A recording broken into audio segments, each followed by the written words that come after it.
That's another beauty of yoga. It's called practice. It's not perfection. So everything that we do, we should do it with intention.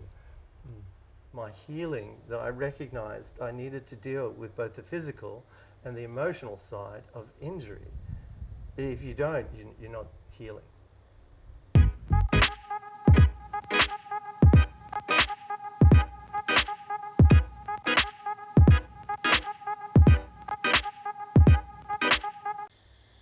Welcome to this new episode, and today I am in the company of Warren. Are you Warren? Yes, I am well. Very good. Warren is a yoga teacher and a bodywork practitioner, and I'm very excited to learn a little bit more about your background.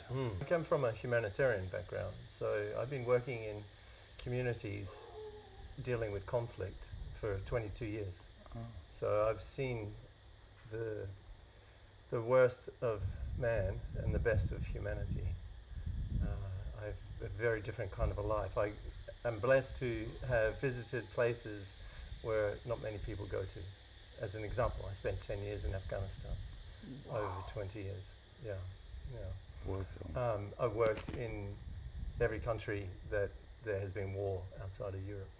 So I've seen generations of suffering. People talk about how difficult their lives are, and that's real. But I've worked with communities who have generational suffering and true pain. So that's actually what brought me to this place where I am now. I used to work to help heal communities on a massive scale. Now I help to work to help people go through their problems on a much more personal scale. And for me, that's very rewarding at this time in my career. Wow, so you spend time quite a lot of time in war zones. It's kind of an extreme place to work, very challenging, I'm sure. And I think yoga is a wonderful practice, and yoga is extremely important for just keeping grounded and mentally healthy in some ways, particularly in a war zone. What is your relationship with yoga? Yoga for me is everything. It's a lifestyle. It is a way of life which has such a wonderful philosophy. When I'm teaching on teacher trainings, both in Nepal and here on Koh Phangan, I talk about there is nothing new after yoga. Yoga explains everything. Explains everything in our physical world, in our subtle energetic world. It explains how humans can relate to each other and to themselves. There's nothing new after yoga. It's wonderful indeed, yeah, because I think many people at home think of yoga as the stretching, the asana practice, but indeed yoga is a system which, as you said, it's like very complete with the Vedanta philosophy, with Ayurvedic medicine. It's a world in itself. It's just beautiful, isn't it? When did you get into yoga first? Yeah, so only 7 years ago, in Burma, where I was living, and it changed everything for me. Long story, but coming to this island after Burma, I'd been coming to this island, Koh Phangan, for a dozen years, but to party. Take drugs, dance all night, drink tequila for breakfast. And then 6 years ago, I came here to heal. And it was actually Chine Sang which changed my life. I had a Chine Sang session here, incredible healer. It wasn't a full Chine Sang, but it was enough. And first time I felt chakra. And it gave me this understanding of what is possible in healing. And I was blessed. I had the opportunity to go to Nepal, where I found my teacher, and I went for a 1 month teacher training, and I stayed for 1 year. And every year I go back and I spend 3 or 6 months with him in the foothills of the Himalayas, and continue my practice, continue my teaching. It's in me. And you mentioned, well, yoga obviously in Nepal, and also Chinesang, which is a very deep abdominal massage. And you're a practitioner of Chinesang now, right? That's my offering. I received Chinesang myself. It's one of the best massages you can get. It's true. I mean, the gut area contains lots of nerve ending and lots of emotions are stored in the gut, right? Yeah, it's our vulnerability. And we have this hard shell that protects our heart and our lungs, and we have strong muscles protect our other parts. But here, it's just pure vulnerability. Our organs, so it's a Taoist practice, and in Taoism, we understand that our organs hold emotion, and it was through my healing that I recognized I needed to deal with both the physical and the emotional side of injury. If you don't, you're not healing. So it was Chinesang which taught me this. Very nice, and you offer it on the island. Yeah. And yoga teacher trainings, when did you start teaching yoga in a TTC context? Yeah, thank you. Thanks to my teacher, I started very early. He threw me in the deep end. Excuse me. He kind of threw me in the deep end. So I apologize to some of my early students because I was learning as I was going, and now I've been involved in 18, 19 yoga teacher trainings, which I'm really blessed. But I did my first TTC, and then as a gift to my teacher, he's a very knowledgeable guy, he's a PhD in yogic science and a PhD in Sanskrit. And he would teach without a manual. So just from knowledge from the top of his head. Wow. And I said, international students require more. Let me build you a teacher training manual without ever seeing one. So I spent 8-month apprenticeship of learning everything, having the chance to go tangentially down in pranayama, going to this practice, and then dropping off what isn't relevant to fit into a yoga manual. So that was my 500-hour yoga teacher training course. Wow. Incredible. Directly with the master, eh? Directly with the master. Well, that's wonderful, because indeed, what you're describing is a bit like the chicken and egg problem, if you do a teacher training course, 200 hours, then you are qualified and you can hold space, but then, of course, you're not very good. I mean, unless you're a super genius, like most people are not, right? And in order to become a very good teacher, there is a long journey of teaching and, holding space, etc. And you cannot become a master immediately, but if you don't go through the phases of being a beginner, and then an okay teacher, and then a mediocre, and then a better teacher, you're never going to get there, right? Exactly. It's a practice. It's a practice to teach. I'm blessed that for 30 years, I've been training people. I know how to train. I've been training people in my military career. Yes, I was in the army for a long time. Okay. I then was training people in the humanitarian context, either on project management or how to survive, risk management, lots of different things. And so it can present. But it was the practice that I needed to learn, and that's why it took me so long to go and explore everything. I'm really blessed, man. Yeah. Very cool. And what kind of style of yoga? I mean, yoga teacher training courses, particularly when held for sort of more of a Western clientele, they tend to be a mixture of different aspects of yoga. What do you teach in your TTCs? What is the core? Yeah, thank you. So I come from a traditional Hatha background. My teacher, he studied in Haridwar at the universities there, PhD in yogic science. So I come from that background, but very early on, I discovered Kundalini Yoga as taught by Yogi Bhajan. Wow, okay. And very powerful practice, very different from Hatha, very different from anything. And over the years, I've developed a combination of both in both my practice and my teaching. The philosophy is the same, but it's the movement and energy of the Kriya of Kundalini, which just sends everything straight up. And on an island of not very grounding for many people, I like to incorporate both because it's very important for people to ground here and very difficult to do that.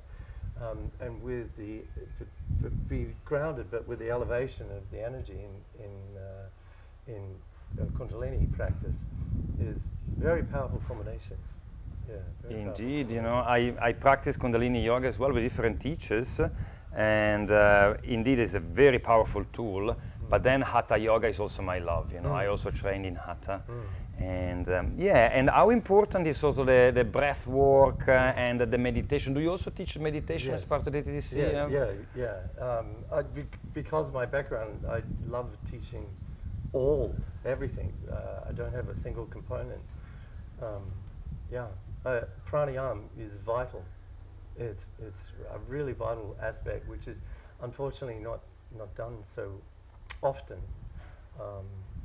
But I really appreciate people like Wim Hof and here on the island, Summer Breath, Niraj and his team, taking it to next level, more accessible, which is great.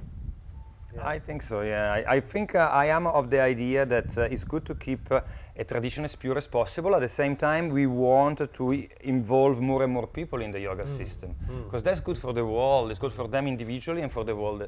And so to find ways to mold yoga into something that is accessible to people, there's value in there, right? Yeah. Because people call it New Age, but I love the word New Age myself. Back in the 70s, New Age used to be a positive word. Then it became like negative somehow. I don't know why, but Yeah, but I don't know if I answered your question. So, 200 hours, in my opinion, it shouldn't be a yoga teacher training. It's more of an introduction to yoga, and from there, then those who are inspired can go off and practice teaching and go further and maybe specialize. But it's an introduction to many people that maybe people have been practicing for 5, 10, 15, 20 years.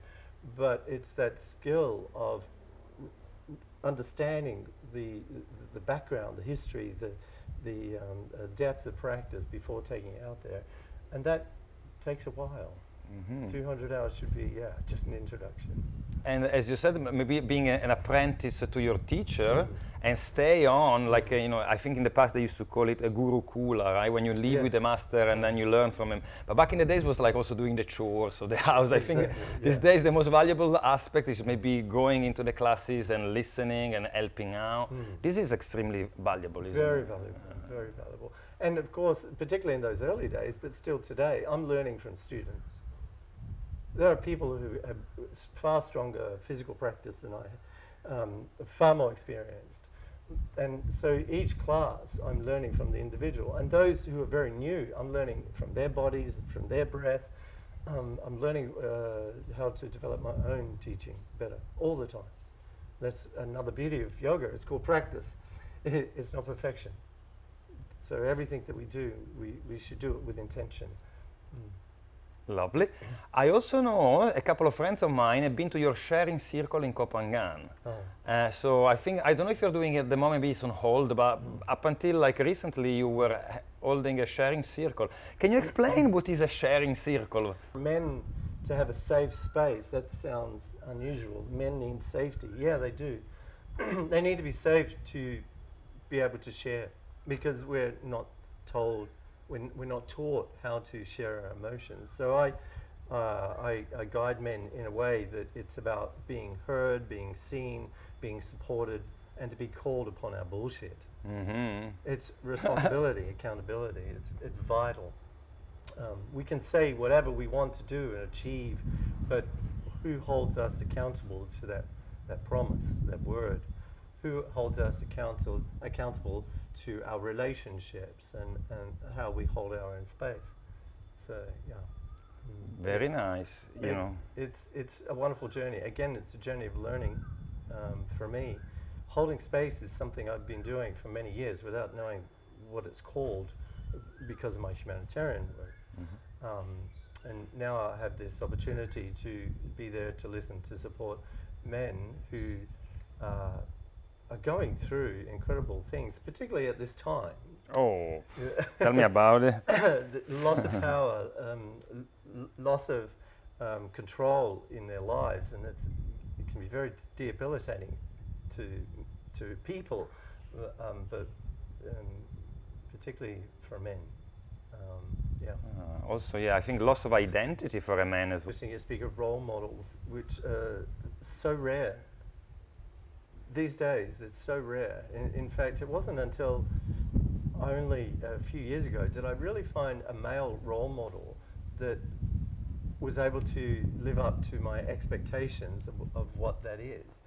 People who, and it was coming to this place, coming to this island, which helped me to find men who are not using violence or threat or power to move through their world and to give back. So it's interesting. I don't know if I'm being clear, but